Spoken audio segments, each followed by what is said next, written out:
إن الحمد لله وكفى وسلام على عباده الذين اصطفى أما بعد فقد قال الله تعالى في كلامه القديم أعوذ بالله من الشيطان الرجيم بسم الله ورسوله النبي الكريم الله وملائكته يصلون على النبي يا أيها الذين آمنوا صلوا عليه وسلموا تسليما الله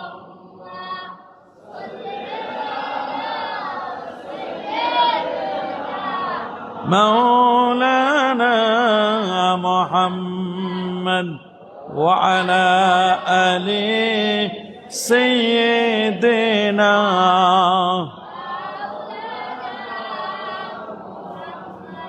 আরেকটু জোরে জোরে মাহাব্বতে পড়ুন আল্লাহুম্মা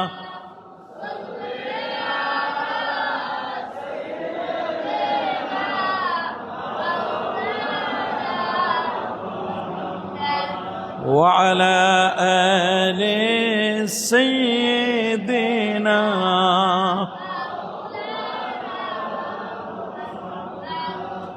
मदीना की हवा से जन्नती बो आती है खाके पाके मदीना में नूर जन्नत चमकते हैं बलागल उला कशफ दुजा बिजमालिही हसनत जमीओ सल्लो ला इलाहा इल्लल्लाह ला इलाहा ला इलाहा ला इलाहा सुब्हानल्लाह वल्हम्दुलिल्लाह ला इलाहा सुब्हानल्लाह वल्हम्दुलिल्लाह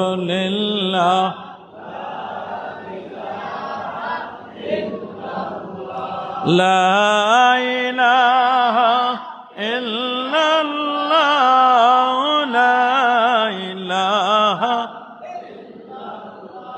सुब्हानल्लाह वल्हम्दुलिल्लाह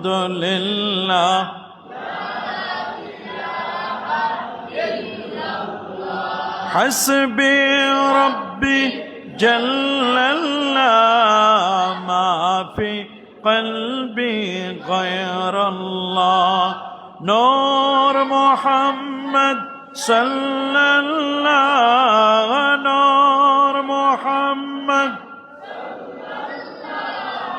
ला इलाहा सुब्हानल्लाह वल्हम्दुलिल्लाह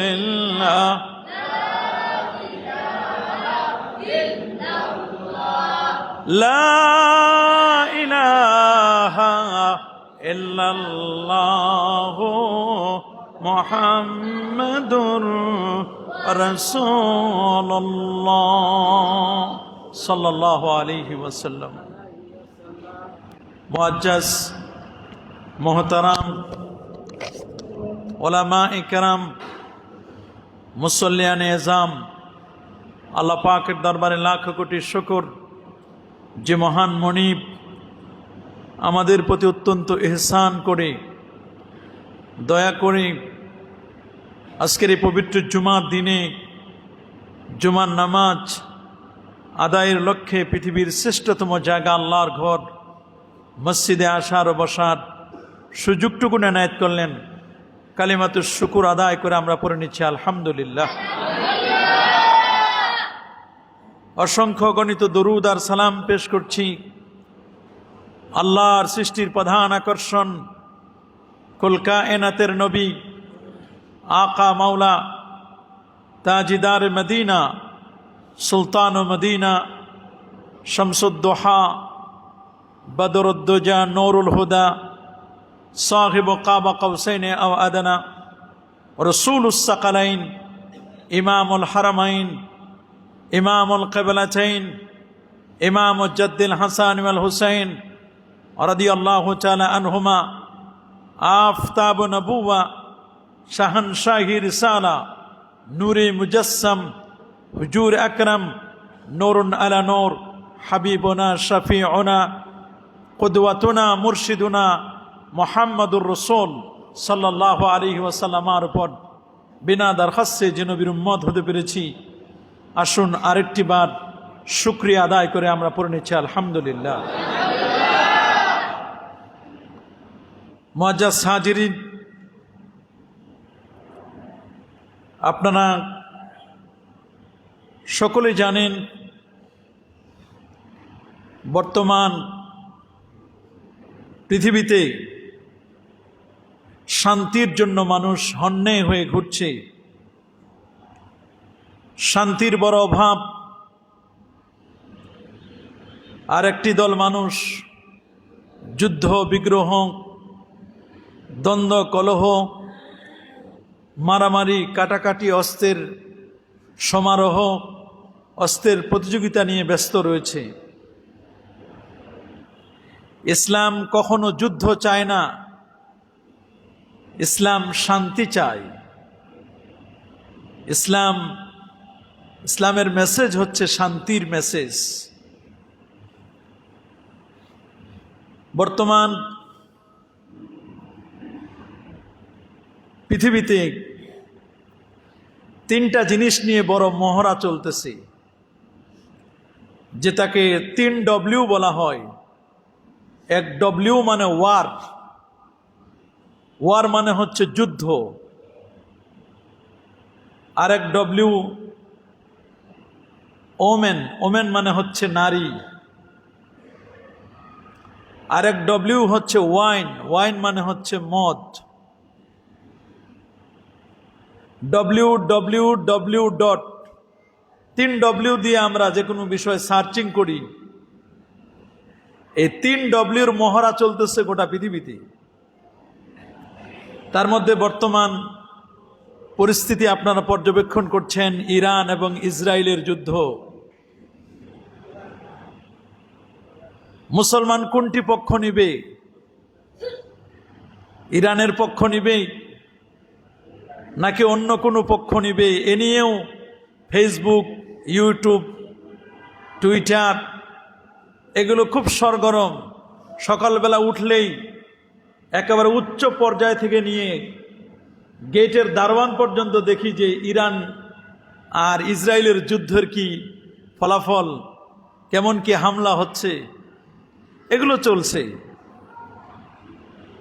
সকালবেলাও দেখলাম একজন দারোয়ান, গেট সিকিউরিটি গার্ড, তারও জানার বিষয় যে হুজুর ইরানের কি অবস্থা, মানে হামলার রেজাল্ট জানতে চায়। যুদ্ধ নিয়ে সবার মনের মধ্যে কেমন যেন একটা কৌতূহল। আসলে বর্তমান ইরান এবং ইসরায়েলের যে যুদ্ধটি, এই যুদ্ধটি হচ্ছে মূলত টেকনোলজির যুদ্ধ। জ্ঞান এবং বিজ্ঞানে কে কতদূর আগাতে পারল, এটির যুদ্ধ। ইসরায়েল কিন্তু সবাইকে গণনা করে না। ইসরায়েল সবাইকে তাদের খাতার মধ্যে হিসাবে অঙ্ক মিলায় না। যখন দেখে কোনো একটি সম্প্রদায়, কোন একটি জাতিগোষ্ঠী তাদের ওয়ার্ল্ড অর্ডার আছে, সায়েন্স অ্যান্ড টেকনোলজি আছে, যখন দেখা যে এরা পারমাণবিক দিক দিয়ে এগিয়ে যাচ্ছে, এতে শুধু ইরান না, যে কোনো রাষ্ট্রই এগিয়ে যাক না কেন, ইসরায়েল, আমেরিকা, এদের টার্গেট হচ্ছে সে যে কোনো রাষ্ট্রই হোক না কেন, তাদের যদি ওয়ার্ল্ড অর্ডার থাকে, সায়েন্স অ্যান্ড টেকনোলজি থাকে, পারমাণবিক অস্ত্র বানানোর কোনো টেকনোলজি থাকে, তাহলে তারা পৃথিবীতে তাদেরকে রাখবে না, তাদেরকে নাস্তানাবুদ করে দিবে। আমেরিকা চাচ্ছে পুরো কবজাটা, ক্ষমতাটা, পাওয়ারফুলটা, সব পাওয়ারটা নিজের হাতে কন্ট্রোল করতে। এখানে মূলত পাওয়ারের দ্বন্দ্ব চলছে, ক্ষমতার দ্বন্দ্ব চলছে। এজন্য মধ্যপ্রাচ্যের আধিপত্য বিস্তারকে কেন্দ্র করি, এই মধ্যপ্রাচ্যের মধ্যে কে আধিপত্য বিস্তার করবে, এই মধ্যপ্রাচ্যের আধিপত্য বিস্তারকে কেন্দ্র করি পারমাণবিক প্রযুক্তি বলেন, চায়না জেন প্রযুক্তি বলেন, মিসাইল প্রযুক্তি বলেন, ইন্টেল প্রযুক্তি বলেন, যত রকমের প্রযুক্তিতে যে আগাবে তাকেই সাইজ করবে আমেরিকা এবং ইসরায়েল। কখনো কখনো আমেরিকা সরাসরি করে, আর কখনো কখনো আমেরিকা মাধ্যম দিয়ে করে, ইসরায়েলকে ব্যবহার করে। এটা মনে করবেন না যে বাংলাদেশ খুব বেশি নিরাপদ, যদিও বাংলাদেশের কিছু নাই বলতে বাংলাদেশের রাডার প্রযুক্তি নাই, মিসাইল নাই, তেমন কিছুই নাই। আমাদের পাশের কোনো রাষ্ট্র যদি আমাদের দেশের উপর হামলা করে, হাঁ করে তাকায় থাকা ছাড়া আর কিছুই থাকবে না, আর মসজিদে গিয়ে দোয়া করা ছাড়া আর আমাদের কিছুই থাকবে না। আমাদের কোনো ধরনের কোনো প্রযুক্তি নাই। আমরা আসি গীবত শেকায়েত নিয়ে, আমরা আসি মারামারি দ্বন্দ্ব কলহ নিয়ে, আমরা আসি কার দোকান দখল করব, দোকানদারির দখল নিয়ে আমরা আসি। আমাদের যুবকগুলো আছে এখন, মানে কি বলবো, আমাদের যুবকরা আছে এখন মদ, জুয়া, কিশোর গ্যাং নিয়ে আমাদের যুবকরা ব্যস্ত হয়ে রয়েছে। অথচ আমাদের কোনো প্রযুক্তিগত কোনো উন্নতি নাই। আমরা আছি কেমনে শুধু আরেকজনের লুটপাট করে খেয়ে দিয়ে মোটামুটি দুনিয়া থেকে একটা মানে ব্যাড রেকর্ড নিয়ে কেমনে দুনিয়া থেকে চলে যেতে পারবে, এই টার্গেট। আমাদের কোনো ধরনের প্রযুক্তিতে কোনো ধরনের আমাদের কন্ট্রিবিউশন আছে বলে আমি মনে করি না। আমরা আছি দলাদলিতে, হুজুরে হুজুরে দ্বন্দ্ব, পীরে পীরে দ্বন্দ্ব, ব্যবসায়ীতে দ্বন্দ্ব। আমরা আছি দ্বন্দ্ব, কলহ, মারামারি, কাটাকাটি, হিংসা, গীবত, শেকায়েত, ও কেন ভালো চলে, আমরা এগুলো নিয়ে আসি। আমরা প্রযুক্তিতে আমাদের সামান্যতম কন্ট্রিবিউশন আছে বলে মনে করি না। অথচ ইসরায়েলের প্রতিটি যুবক কমপক্ষে 2 বছর তাদেরকে যুদ্ধের ট্রেনিং দিতে হয়, অস্ত্রের ট্রেনিং দিতে হয়। এই ট্রেনিং যদি তাদের না থাকে, এই ট্রেনিং না থাকলে তাদেরকে বলা হয়েছে যে যেই যুবকগুলো ট্রেনিং দিতে মানে কাপুরুষতা করবে, ট্রেনিং দিতে চাইবে না, তাদেরকে আস্থা করে নিক্ষেপ করে ওই যুবকদেরকে তারা রাখতে চায় না। অথচ আমাদের দেশের প্রত্যেকটি নাগরিকের এটা টার্গেট করা দরকার যে কমপক্ষে 2 বছর না হলেও 1টা বছর কমপক্ষে যুদ্ধের ট্রেনিং থাকা দরকার। আমাদের যুবকদেরকে ট্রেনিং দেওয়া দরকার। আমরা ট্রেনিং দিব কখন? আমরা তো মদ জুয়া নিয়ে ব্যস্ত থাকি, আমরা তো লাঠি মিছিল, এই মিছিল, 100 টাকা হলেই আমরা সারাদিন ব্যস্ত হয়ে যাই। একটা বিরিয়ানির প্যাকেটের জন্য আমরা পিছনে অমুক ভাইয়ের চরিত্র ফুলের মতো পবিত্র, এখন বিরিয়ানিও লাগে না, একটা আগরবাতির টান মারলেই পাওয়া যায়। আমরা তো আছি এগুলো নিয়ে ব্যস্ত। এগুলো নিয়ে ব্যস্ত হলে তো হবে না, আমাদের সায়েন্স অ্যান্ড টেকনোলজিতে এগিয়ে যেতে হবে। আমরা অনেকেই মনে করি ইরানে তো হুজুর শিয়া, ইরানের অনেক কিছু, কিন্তু মনে রাখবেন ইসরায়েল কিন্তু ইরানকে গণনা করেছে, আপনাকে আমাকে গণনা করে নাই।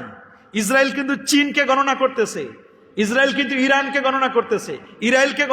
ইরানকে গণনা করতেছে এই কারণে নয় যে সেখানে শিয়া সুন্নি আছে, এটা নয়, বরং দেখতেছে তাদের মধ্যে প্রযুক্তি আছে। আস্তে আস্তে এদের টার্গেট কিন্তু শুধু ইরান নয়, ইরানের পরে টার্গেট আছে তাদের এক এক করে পাকিস্তান টার্গেট আছে, তারপরে আরো যে রাষ্ট্রগুলো চায়না, চীন টার্গেট আছে, কারণ এদের মধ্যে প্রযুক্তি আছে। কারণ আমেরিকা কখনো চাইবে না আমেরিকার টার্গেট হলো আপনাকে পারমাণবিক দিবে, আপনাকে অস্ত্র দিবে, সবকিছু দিবে, কিন্তু সুইচটা রাখবে আমেরিকার হাতে, ইসরায়েলের হাতে, সুইচ রাখবে তাদের হাতে। আপনি তাদের অস্ত্র কিনে আপনি ব্যবহার করবেন ইসরায়েলের বিরুদ্ধে, আমেরিকার বিরুদ্ধে, এই চিন্তা কখনো ব্রেনে আনবেন না, কারণ মাল মেডিসিন সব ওদের। আপনি একটা মেশিন কিনছেন, মেশিন কেনার আসল পাসওয়ার্ডটা তারা রেখে দিয়েছে। কেন রেখে দিয়েছে? কারণ সবকিছু আমাদের হাতে তো কিছুই নাই। কিন্তু আমরা যদি এগুলো প্রযুক্তিগত ডেভেলপ করে আমরা নিজেরা যদি পারমাণবিক বানাতে পারতাম, আমরা যদি অস্ত্র বানাতে পারতাম, তবে মুসলমানদের হাতে কিন্তু এগুলো যদি আমাদের হাতে থাকতো, তাহলে কিন্তু আমাদেরকে আর কেউ নাস্তানাবুদ করতে পারতো না। তখন আমাদেরকে ভয় পাইতো, আমরা কখন বানাবো অস্ত্র, আমরা তো দলাদলিতে ব্যস্ত, অস্ত্র বানানোর তো সময় আমাদের নাই। এই জন্য আপনি শুনলে অবাক হবেন, আল্লামা ইকবাল খুব আফসোস করে বলেছিলেন, সেই সময় তিনি বলেছিলেন, সবক পর ফের সাদাকাত কা, রে মুসলমান সবক পর নতুন করে, তোমাকে শক্তিশালী হতে হবে, ন্যায় এবং সত্যের সাদাকা, সত্য ও ন্যায়ের সবক পড়তে হবে। সবক পর ফের সাদাকাত কা, আমানত কা, আমানতের সবক পড়তে হবে। সুজাআত কা, আমাদেরকে বীরত্বের সবক পড়তে হবে। ফের তুস্কো দুনিয়া কি ইমামত কা লিয়া যায়গা, তোমাদের থেকে নিয়ে যাবে, তোমাদের থেকে নিয়ে চলে যাবে তোমাদের নেতৃত্ব। যেই মুসলমান নেতৃত্ব দিয়েছে গোটা পৃথিবী, অর্ধ জাহানের খলিফা ছিলেন হযরত ওমর রাদিয়াল্লাহু তাআলা আনহু, যেখানে মুসলমান নেতৃত্ব দিয়েছিল, যেখানে মুসলমান 800 বছর শাসন করেছিল। আজকে সেই মুসলমান মুসলিম রাষ্ট্রগুলোর মধ্যে, ডোনাল্ড ট্রাম্প সৌদি আরবে আসলো, কয়েকশো নারীকে চুলের বাহার দিয়ে ডোনাল্ড ট্রাম্পকে স্বাগত জানালো সৌদি আরবের মতো রাষ্ট্র, নাউজুবিল্লাহ বলেন, সেখানে সিনেমা হল বানালো।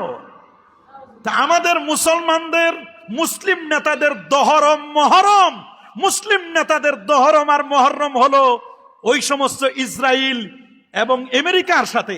কেমনে মুসলমান 59 মুসলিম দেশের যারা মরল আছে, তারা যদি ঐক্যবদ্ধ হতো, তারা যদি একটি প্ল্যাটফর্মে আসতো, নিজেদেরকে যদি ডেভেলপ করতো, প্রযুক্তিগত দিক থেকে আমরা যদি প্রোডাক্টিভ কিছু তৈরি করতে পারতাম, তবে মুসলমানদের কাছে গোটা পৃথিবী মাথা নত করত। কারণ ন্যাচারাল রিসোর্স যত প্রাকৃতিক সম্পদ সব তো মুসলমানের হাতে। আল্লাহু আকবার বলে, সব কার হাতে? লোহার খনি মুসলমানের হাতে, প্রাকৃতিক গ্যাস এটা মুসলমানের হাতে, তৈলের খনি মুসলমানের হাতে, সব তো আমাদের হাতে। আমাদের তৈল দিয়ে ইসরায়েল বিমান উড়ায়, আমেরিকা বিমান উড়ায়, মুসলমানদের বিরুদ্ধে তারা মিসাইল হামলা করে, তৈল চলে মুসলমানের। এই জন্য আল্লামা ইকবাল খুব আফসোস করে বলছেন যে উনহুকা মুসলিম কাহা রাহা হো, তুমি মুসলমান দাবি করতেছ, রাতের বেলায় যে চেরাগটা জ্বলে, এই চেরাগ আমার, রাতের চেরাগ জ্বলে আমার, দিনের বেলায় আলো আমার, জবান দিয়েছি আমি তোমাকে, আর এই জবান দিয়ে উনহুকা মুসলিম কাহা রাহা হো, জবান মেরি হয় বাত উনকি, জবান আমার, কথা বলো তুমি আরেকজনের। মুসলমান, তোমাকে কত রিসোর্স আমি দিয়েছি, কত সম্পদ আমি তোমাকে দান করেছি। দেখেন না সৌদি আরব, তাদের মধ্যে স্বর্ণের খনি, এটা কি নিজেরা বানাইছেন, আল্লাহ দিয়েছেন? স্বর্ণের খনি কে দিয়েছেন? তৈলের খনি কে দিয়েছেন? যে পাহাড়গুলো 6,500 পাহাড়, মক্কা শরীফ মদিনা শরীফ মিলে 6,500 পাহাড় আছে, এবং এক একটা পাহাড়ের মাটি পাথরগুলো এত দামি দামি পাথর, অবাক করার মতো, স্বর্ণের মতো দামি এরকম পাথরও আছে আল্লাহ তাআলা সৌদি আরবে দান করেছেন। অথচ আপনি মিলাই দেখেন, সৌদি আরবের অবস্থা মিলাই দেখেন, থুতু দূরে ফেললে তো নিজের দিকে চলে আসে, বাতাসে নিজের দিকে চলে আসে, সৌদি আরবের সমালোচনা করলে তো নিজের দিকে চলে আসে।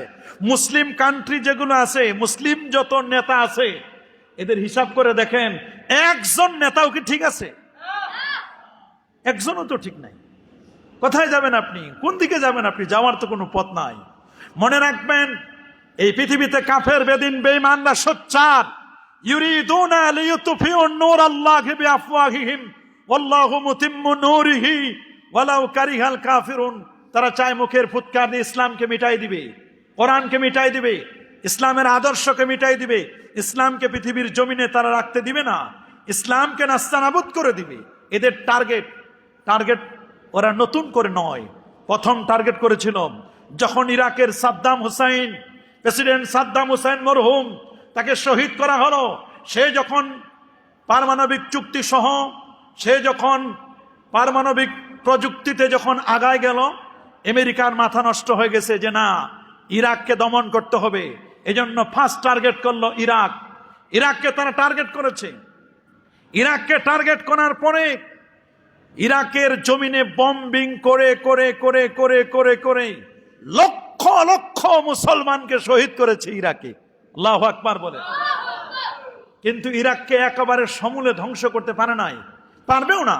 এর পিছনে কারণ আছে, কারণ ইরাকের জমিনে শুয়ে আছেন ইসলামের চতুর্থতম খলিফা, আল্লাহর হাবিবের জামাতা, শেরে খোদা হযরত আলীউল মুর্তাদা রাদিয়াল্লাহু তাআলা ইরাকের জমিনে শুয়ে আছেন। সুবহানাল্লাহ। ওই জমিনের মধ্যে শুয়ে আছেন ইরাকের জমিনে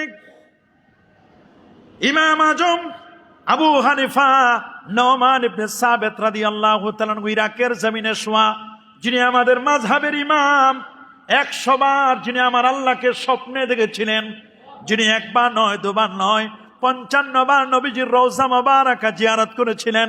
ইরাকের জমিনে ইমাম আজম আবু হানিফা, যাকে সিরাজুল উম্মতি, গোটা উম্মতের প্রদীপ বলা হয়েছে। রাসূল বলেছেন লাউ কানা দ্বীনু আলা সুরাইয়া, সুরাইয়া নক্ষত্রেও যদি ইলম থাকে, 7 আসমানের উপরে 7ম আকাশের উপরে সুরাইয়া নক্ষত্রেও যদি জ্ঞান থাকে, ওই জায়গা থেকে জ্ঞানটা ছিনিয়ে এনে যিনি মানুষের মাঝে বিতরণ করবেন, তিনি অন্য কেউ নয়, সালমান ফার্সির বংশে জন্মগ্রহণ করা ছেলেটি। তার নাম হচ্ছে সালমান ফার্সির বংশে জন্মগ্রহণ করা ছেলেটি, তার নাম নোমান ইবনে সাবিত। ইঙ্গিত দিয়েছেন আল্লাহ নবী, ইশারা করেছেন সে ইমাম আজম আবু হানিফার মতো ব্যক্তি ইরাকের জমিনে শোয়া, যে কারণে ইরাককে নাস্তানাবুদ করতে পারে নাই। ইরাকের জমিনে শোয়া আছেন ইমাম আহমদ বিন হাম্বল, যিনি 12.5 লক্ষ হাদিসের হাফেজ ছিলেন, 99 বার আল্লাহকে স্বপ্নে দেখেছিলেন। ইরাকের জমিনে শোয়া আছেন আরেকজন বড় পণ্ডিত গাউসে পাক আব্দুল কাদের জিলানী রাহমাতুল্লাহ আলাইহি, ইরাকের জমিনে শোয়া। বিশর হাফির মতো আল্লাহর ওলি শোয়া। ইরাকের জমিনে প্রায় 40,000 এরকম মস্ত বড় ওলি আল্লাহ ইরাকের জমিনে শোয়া। এই জন্য ইরাকের জমিন থেকে ইসলামকে মিটাতে পারে নাই। টার্গেট করেছে তারা আফগানিস্তান।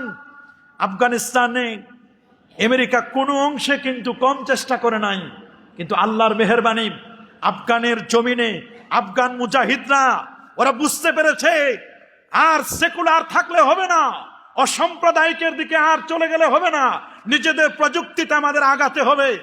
আফগান যখন দেখলো যে না, আমাদের এরা ওদের কাছে আমরা যত কিছু করি না কেন, আমেরিকা আমাদের প্রভু হিসাবে এরকম মনে করা হবে, ওরা আমাদেরকে এমন ভাবে চতুর্দিকে ব্যারিকেড দিয়ে রাখছে, যদি আমরা অস্ত্র কিনি সফটওয়্যার ওদের হাতে, অস্ত্র ব্যবহার আমরা করতে পারি না, যা কিছু আমরা করব সব তো ওদের কবজায়, শুধু আমাদের কাছে মনিটর দিয়ে দিয়েছে, রিমোট রাখছে ওদের হাতে। নাউজুবিল্লাহ বলেন। মনিটর দিয়েছে আমাদের কাছে, রিমোট ওদের কাছে, ওরা যখন রিমোট টিপ দিবে তখন আমরা দেখতে পাবো, এছাড়া কিছুই না। আমাদের কাছে সায়েন্স এন্ড টেকনোলজির কিছুই না। এক পর্যায়ে আফগান মুজাহিদরা ওরা যখন এমন ভাবে সোচ্চার হলো, আমেরিকা দীর্ঘদিন পরে লেজ গুটায় নিয়ে পালাতে বাধ্য হয়েছে ইরাক এবং আফগানিস্তান থেকে। আল্লাহর মেহেরবানি আফগান মুজাহিদরা বুঝতে পেরেছে আর তাবেদারি করা যাবে না, নিজেদেরকে প্রযুক্তিতে আগাতে হবে। এজন্য নিজেরাই তারা প্রযুক্তি আবিষ্কার করছে, নিজেরা চেষ্টা করতেছে। একদিকে প্রযুক্তিতে আগান, আরেকদিকে হযরত আবু বকর সিদ্দিক রাদিয়াল্লাহু তাআলা, ফারুক আযম, ওসমান জিন্নুরাইন, আলী মুর্তাদা রাদিয়াল্লাহু তাআলা সাহাবায়ে কেরামের স্পিড নিয়ে, তাদের মহব্বত, তাদের ভালোবাসা নিয়ে একদিকে মাথায় পাগড়ি, আরেকদিকে তাহাজ্জুদ, আওয়াবিন, ইশরাক, চাষ, জিকির, আসকার, তাসবিহ, তাহলিল, মুরাকাবা, মুশাহাদা এবং ইসলামিক সিভিলাইজেশনকে ডেভেলপ করছে। প্রযুক্তিতে তারা আগাচ্ছে। একদিকে জায়নামাজের চোখের পানি, আরেকদিকে প্রযুক্তি, দুই দিক থেকে যখন আগাচ্ছে, এখন আমেরিকা বলেন, ইসরায়েল বলেন, একটু না একটু হলেও কমপক্ষে আফগানিস্তানকে কিন্তু ভয় পাচ্ছে। শুধু আমেরিকা আর ইসরায়েল না, সারা পৃথিবীতে বর্তমানে মোটামুটি আফগানিস্তানকে গণনা করতেছে। পরে চিন্তা করছে যে না, আফগানিস্তানের উপর তো একবার হামলা করছি, আপাতত আরেকটু বারক, আর একটু বাড়ক, ওকে সাইজ করার জন্য আবার নতুন প্রযুক্তি ওরা আবিষ্কার করবে। বর্তমানে ইরান একটু মাঝে মধ্যে হামকি ধামকি দিচ্ছে, একটু হাক ডাক দিছে, ইরানকে সাইজ করবে। ইরানের পরে তুরস্করে সাইজ করার জন্য রেডি হয়ে আছে, এরপরে চীনকে সাইজ করার জন্য রেডি হয়ে আছে, এরপর পাকিস্তানকে সাইজ করার জন্য রেডি হয়ে আছে। বাংলাদেশ যদি বেশি বাড়াবাড়ি করে, বাংলাদেশে তো কিছুই নাই, যেটুকু আছে বাংলাদেশ দূর থেকে সবার কাছে সমান আসে না, দূর থেকে শুধু একটা মেসেজ দিলে হয়ে যাবে যে বেশি বাড়াবাড়ি করো না। কিন্তু আমরা কি করতেছি? আমরা আমাদের প্রযুক্তিতে, আমাদের যে জনশক্তি আছে, আমাদের যে যুবক আছে, এই 19 কোটি 20 কোটি মানুষ আমাদের যুবকদেরকে টার্গেট করে করে যদি 2 বছরের যুদ্ধের ট্রেনিং দেওয়া হয়, আমার বিশ্বাস আমাদের এই শক্তিটা কমপক্ষে, যুবকদের পাওয়ার এই শক্তিটা কমপক্ষে আমাদের আছে। আমরা তো কমপক্ষে যুদ্ধের ট্রেনিংটা কমপক্ষে নিতে পারি। যুদ্ধের ট্রেনিং কি দিবেন? একটু কিছু করলেই তো নাম দিয়ে দেয় জঙ্গি। কি যে এক বিপদ!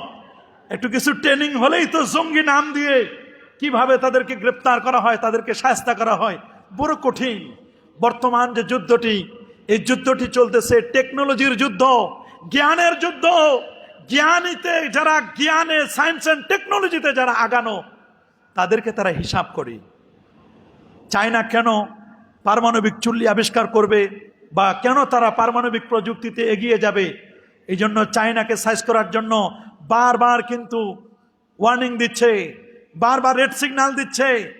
মনে রাখবেন, মুসলমান যেখানেই আছে, যেখানেই মুসলমান, তাদের টার্গেট একদিকে যেমন মুসলমান, আরেকদিকে তাদের টার্গেট হলো প্রযুক্তিতে কেউ আগাতে পারবে না। প্রযুক্তিতে শুধু তারা আগাতে বেটাগিরি করবে তারা, কিন্তু ওরা জানে না বেটাগিরি করেছে একদিন পৃথিবীতে মুসলমানরা। আল্লাহু আকবার বলে। মুসলমানদের শৌর্য, বীর্য, 800 বছর উসমানী খেলাফতের ব্যবস্থায় এরা কি 800 বছর শাসন করেন নাই? শাসন করেন নাই?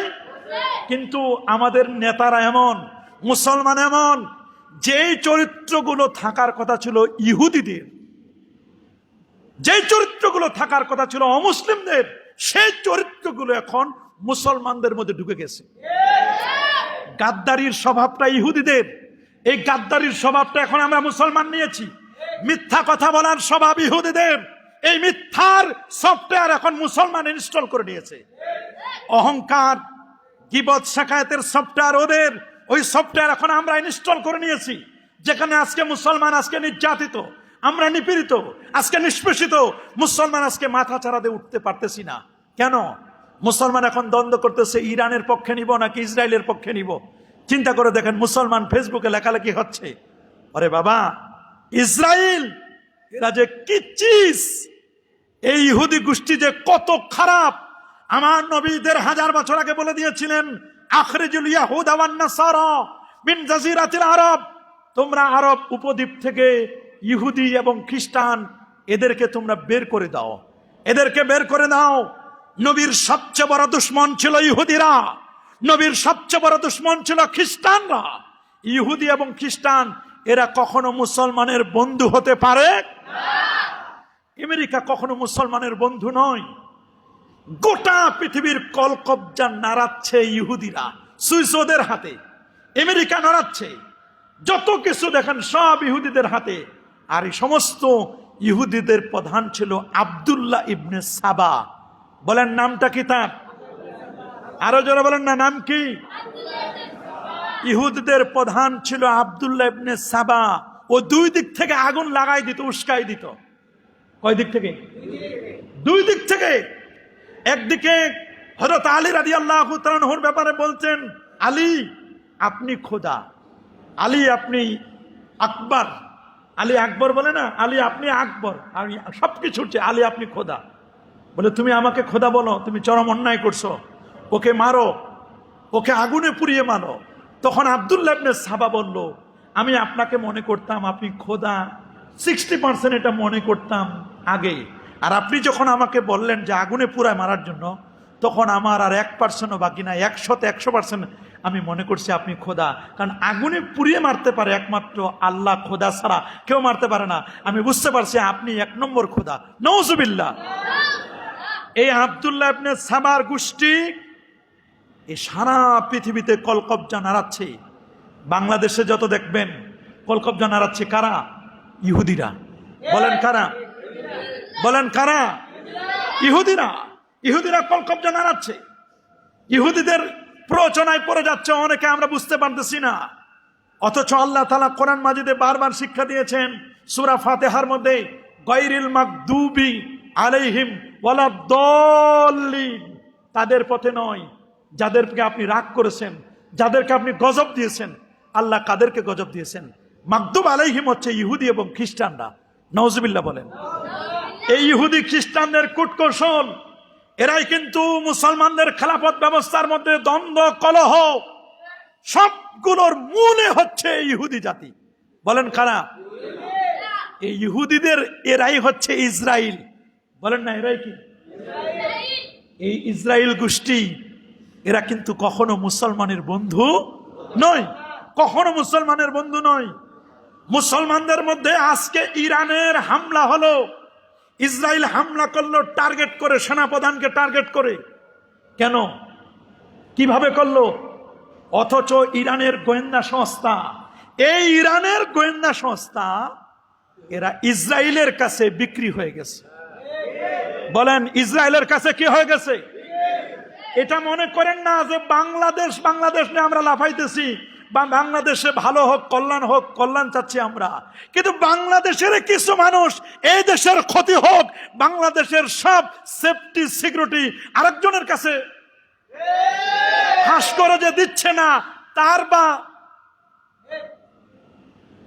গ্যারান্টি কে দিবি? এজন্য ইরানের যে গোয়েন্দা সংস্থা বা আরো যে সমস্ত মুসাহাব বলেন, যারাই বলেন, এরা মুসলমানের ক্ষতি করতেছে, আলেমের ক্ষতি করতেছে, পীরের ক্ষতি করতেছে। একজন মানুষ যদি আলেম হয়, আলেমকে ধোঁকা দিতে হয় আলেম দিয়ে, পীরকে ধোঁকা দিতে হয় পীর হয়ে, ডাক্তারকে ধোঁকা দিতে হবে ডাক্তার হয়ে। এই জন্য মুসলমানকে ধোঁকা দিচ্ছে মুসলমান। ইরানের তবে অনেকেই বলছেন যে ইরানের বিজয় হবে কিনা, এ নিয়ে অনেক কথা, আমরা কেউ বলতে পারি না। বিজয় তো এটা আল্লাহ পাক রব্বুল আলামিন দেখাবেন। তবে ইসরায়েল রাষ্ট্রটি, ইসরায়েল হচ্ছে পৃথিবীর মধ্যে সবচেয়ে বিশ্ব বিয়াদব জাতি। বিশ্ব বিয়াদব জাতিটির নাম হচ্ছে ইসরায়েল। এরা কোনো দিন পৃথিবীতে শান্তিতে বাস করতে পারবে না, আমার রাসূল বলে গেছেন, কখনো পারবে না। এরা কখনো স্থায়ী হবে না, কখনো স্থায়ী হবে না। কেউ কেউ বলেছেন, একটি বর্ণনা আসছে ওদের তালমুদ, ওদের ধর্মগ্রন্থে, যে ইসরায়েল 80 বছরের বেশি টিকবে না। 80 বছর ওদের ধর্মগ্রন্থে লেখা আছে। 80 বছর হলে 77 + 78 হয়ে গেছে, আর 2-2.5 বছর ওদের অস্তিত্ব আছে। কেউ কেউ বলছেন 2-2.5 বছরের মধ্যে তাদের অস্তিত্ব নিশ্চিহ্ন হয়ে যাবে, মরার জন্য ওরা এখন রেডি আছে। ওরা এখন গারকাত নামক গাছ লাগাচ্ছে, সুনানে আবি দাউদের হাদিস। ওদের বাড়ির সামনে গারকাত গাছ লাগানো হচ্ছে, গারকাত নামক গাছ। সেই দিন আর বেশি দিন নয়, ইমাম মাহাদি আসবেন, ঈসা রুহুল্লাহ আসবেন, দাজ্জাল আসবে। ইমাম মাহাদি, দাজ্জাল এবং ঈসা রুহুল্লাহ আসবেন। ওরা তো ঈসা রুহুল্লাহকে খুব বেশি খ্রিস্টান না, ওদের নবী দাউদ আলাইহিস সালামের ব্যাপারে, তারা দাউদ আলাইহিস সালামের ব্যাপারে তারা যে অপারেশন করেছে, নেতানিয়াহু তাদের অপারেশন তারা যে করছে, রাইজিং লাইন ইসরায়েলের যে অপারেশনগুলোর নাম দিয়েছে, সেখানে কিন্তু তারা তাদের ধর্মীয় বিষয়টাকে গুরুত্ব দিয়েছে। এবং গাজার বিরুদ্ধে তারা যখন অপারেশন করেছে, তারা অস্ত্রের নাম দিয়েছে, অপারেশনের নাম দিয়েছে আমালিক। এই যে আমালিকা সম্প্রদায়, এটা কোরআনের কথা। তাদের কিন্তু ডেভিড সিলিং, এটা তাদের বিভিন্ন অপারেশনের নাম দিয়েছে। নামগুলোতে তাদের ধর্মীয় বিষয়গুলোকে তারা প্রায়োরিটি দিয়েছে। তারা তাদের ধর্মটাকে যথাযথভাবে পালন করছে। ইহুদিরা তাদের ইহুদি ধর্ম, খ্রিস্টানরা তাদের খ্রিস্টান ধর্ম, ইসরায়েল তারা তাদের ধর্মের ব্যাপারে অটল। অথচ মুসলমান তারা তাদের নিজের ধর্মের ব্যাপারে অটল না। আমরা ধর্ম লেভেল উপরের একটা, খোসা একটা, ভিতরে আরেকটা। মুসলমান আমাদের উপরে একটা লেভেল, ভিতরের আরেকটা লেভেল। উপরে বলি উপরে ফিটফাট, ভিতরে সদরঘাট। যদিও আগের সদরঘাট আর এখন নাই, সদরঘাট এখন অনেক উন্নত হয়ে গেছে। কি বলে, আগের সদরঘাট আছে নাকি? দেখবেন মুসলমানের চরিত্র মসজিদে একরকম, এই গেটটা পার হলে আরেক রকম চরিত্র, বাজারে গেলে আরেক রকম, বাড়িতে গেলে আরেক রকম। আমাদের চরিত্রের মধ্যে চেঞ্জ হয়, পরিবর্তন হয়, কালার চেঞ্জ হয়।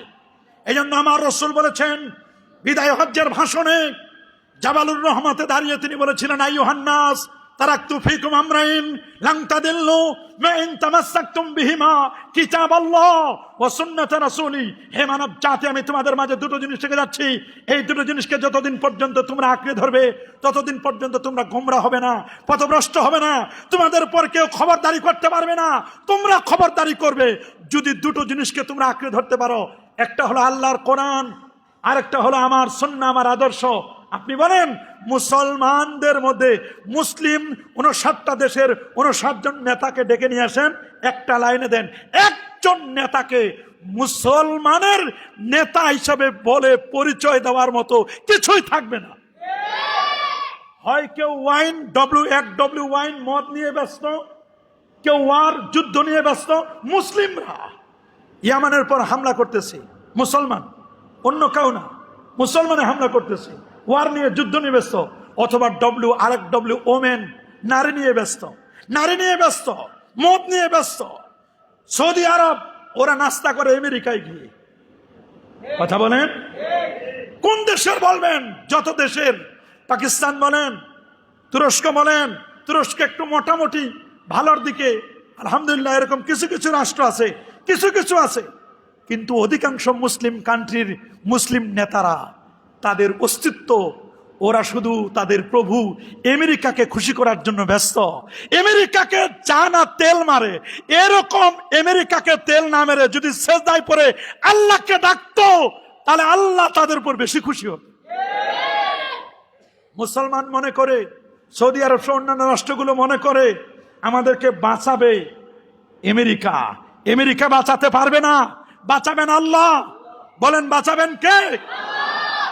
মুসলমানের অস্তিত্ব আজকে বিলীন হয়ে যাচ্ছে, নাম কাওয়াস্ত মুসলমান। এই জন্য আল্লামা ইকবাল খুব আফসোস করে বলছেন, ও জানে তুম হো না সারা তু তামাদ্দুন মে হনুদ জিনহে দেখে কে শর্মা ইয়াহুদ। খুব তো কহিছো দুনিয়া হতে বিদায় নিচ্ছে মুসলমান। প্রশ্ন আমার, মুসলিম সেথা সে কি আজি বিদ্যমান? চলন তোমার খ্রিস্টানিয়ার হিন্দুয়ানি তমদ্দুন, ইহুদিও আজ শরম পাইবে দেখিলে তোমার এসব গুণ। আজকে আমি নামে মুসলমান, কামকাজ সব হলো অমুসলিমদের, নামমাত্র মুসলমান। যদি আপনি বাজারে যান, কিনবেন, দুধ কিনতে যাবেন, বলবে হুজুর মুসলমানের দুধ কিনবেন না, হিন্দুর দুধ কিনেন। বলে কেন? মুসলমান দুধে পানি মিশায়। মুসলমান দুধে, কার দুধ কিনবো? বলে হিন্দু দুধ কিনেন। কেন? হিন্দুরা গরুকে মা মনে করে, ওর দুধে কখনো পানি মিশাবে না, কমপক্ষে এতটুকু আছে তার, সে তার ধর্মকে মনে করে যে না, আমার ধর্মে এটা করা যাবে না। অথচ এইটা বলা দরকার ছিল মুসলমানের, এই চরিত্রটা হওয়া দরকার ছিল।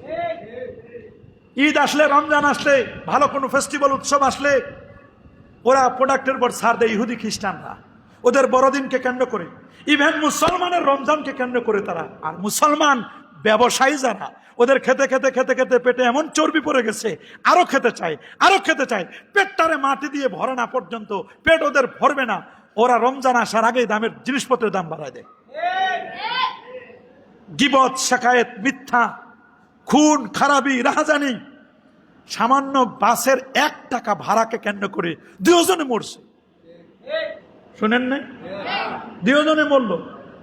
বাবা শুধু অর্থ দেয় নাই, মদ খাবার জন্য, মদের জন্য টাকা দেয় নাই, এই জন্য বাবাকে ছুরি দিয়ে কোপায়া কোপায়া মারছে। দেখেন না সাভারে? এই যে দেখেন অবস্থা। কেন আজকে মুসলমান যেই চরিত্রগুলো মুসলমানের থাকার কথা ছিল, সেই চরিত্রগুলো নিয়ে নিয়েছে ইহুদি খ্রিস্টানরা।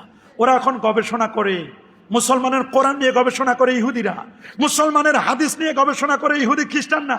ওরা মাটির নিচে তৈরি করেছে বড় বড় ইসলামিক সেন্টার, তৈরি করে করে মুসলমানের সায়েন্স অ্যান্ড টেকনোলজি, প্রযুক্তি, মুসলমানের সবগুলো প্রযুক্তি নিয়ে তারা এখন আগাচ্ছে। অ্যাটম বোমার আবিষ্কার, এটা মুসলমানদের। কাদের বলেন না? কাদের? প্রযুক্তি মুসলমানদের। যত রকমের ভালো ভালো প্রযুক্তি সব তো মুসলমানদের। কারণ মুসলমানের কোরআনে সূরাতুল হাদিদ লোহা, লোহা ছাড়া এটম বানানো যাবে না। লোহা পদার্থবিজ্ঞানের কথা কোরআন বলেছে। এমন কোন সেক্টর নাই যেটার কথা আল্লাহ তাআলা কোরআনে বলে দেন নাই। কোরআনে সব আছে, আমরা তো কোরআন পড়তেই পারি না। গবেষণা তো বহুত দূরের কথা। আমাদের যুবকরা গবেষণা করবে কখন? ওরা তো আছে লাঠালাঠি লই, হল দখল নিয়ে ব্যস্ত, দখলদারিত্ব নিয়ে ব্যস্ত আছে। আমাদের যুবকরা কখন গবেষণা করবে? আমাদের তো গবেষণা নাই, আমাদের কোনো গবেষণা নাই, আমাদের নামাজ নাই। নামাজ আছে, আমরা নামাজ পড়ে লোক দেখানো। কি দেখানো? একজন লোক তো বললো যে হুজুর আমি 42 বার হজ করছি, আপনি আমার ঠের পান নাই, ঠিক পান নাই আমারে। আমি বললাম ঠিক তো পাইলাম, 42 বার হজ করো, তা আপনি কাবার যে তালিম শিক্ষা, হজের যে স্পিড, হজের যে শিক্ষা, তা তো আপনি পান নাই। গাধা যদি 40 বারও হজ করে, গাধা গাধাই থাকে, ওটা আলহাজ হবে না। কথা বলেন? এই জন্য মুসলমান নাম কাজছে, নামাজে হলে হবে না। আমাদের নামাজ হলো লোক দেখানো নামাজ। আমাদের হজ হলো আলহাজ লেখার হজ। আলহাজ লিখতে হবে, কোনো ডিগ্রি তো নাই। এখন তো মুফতি হইতে পারবো না, মুহাদ্দিস হইতে পারবো না। একটা ডিগ্রি নেওয়া যাবে, খালি 5-7 লাখ টাকা খরচ করলে আলহাজ ডিগ্রিটাতে নেওয়া যাবে। আমরা ডিগ্রি নেওয়ার জন্য ব্যস্ত হয়ে যাই। এই ডিগ্রি নেওয়ার হজ করলে হবে না। সাহাবায়ে কেরামের কি প্রেম, কি ভালোবাসা, তাদের কি মহব্বত ছিল। হযরত ইতবান বিন মালিক রাদিয়াল্লাহু তাআলা বিখ্যাত একজন সাহাবী। আমি এবছর ওনার বাড়িতে গেছিলাম। রাসূলুল্লাহর প্রিয় সাহাবী ইতবান বিন মালিক রাদিয়াল্লাহু তাআলা আনহু, সাহাবীর বাড়িটা ঘিরে দেওয়া আছে। সুবহানাল্লাহ। উনি রাসূলুল্লাহকে এত বেশি মহব্বত করতেন, এত বেশি ভালোবাসতেন। উনি জীবনের শেষ বেলায় একটু অন্ধ হয়ে গেলেন, পায়ে একটু ব্যথা, হেঁটে মসজিদে নববীতে যেতে পারে না, কষ্ট হয় অনেক। নবীজির কাছে এসে বললেন, ইয়া রাসূলুল্লাহ, ইয়া হাবিবাল্লাহ, আপনার নুরানি চেহারা মোবারক দেখে আমার জীবনকে আমি ধন্য করি, আপনার পিছনে নামাজ পড়ি, বড় ভালো লাগে। মাঝে মধ্যে হুজুর একটু বৃষ্টি হয়, আমার পায়ে ব্যথা, উঁচু নিচু জায়গা অতিক্রম করে আমি মসজিদে নববীতে আসতে পারি না। ইয়া রাসূলুল্লাহ, আমার জীবনের শেষ সময়টুকু আমার নিজ বাড়িতে আমি কাটাতে চাই। তবে হুজুর আমার একটা আশা, আমি যেখানে নামাজ পড়ব হুজুর, আপনি যদি আমার বাসায় একটু আসতেন, আসার পরে আপনি ওই বাসায় এসে যে কোনো একটা জায়গা আপনি একটু নামাজ পড়তেন, আর ওই জায়গাটায় আপনার বরকতের, আপনি ওখানে নামাজ পড়ছেন, আমি ইন্তেকালের আগ পর্যন্ত ওই জায়গাতে হুজুর আমি নামাজটা আদায় করতাম। একটু যদি আসতেন। হুজুরকে দাওয়াত দিলেন। আল্লাহর কি মেহেরবানি, সাহাবী যেদিন দাওয়াত দিয়েছেন তার পরের দিনই 10টা-11টার দিক আল্লাহ নবী চলে আসলেন। আসার পরেই ঘরের দরজায় সালাম দিলেন।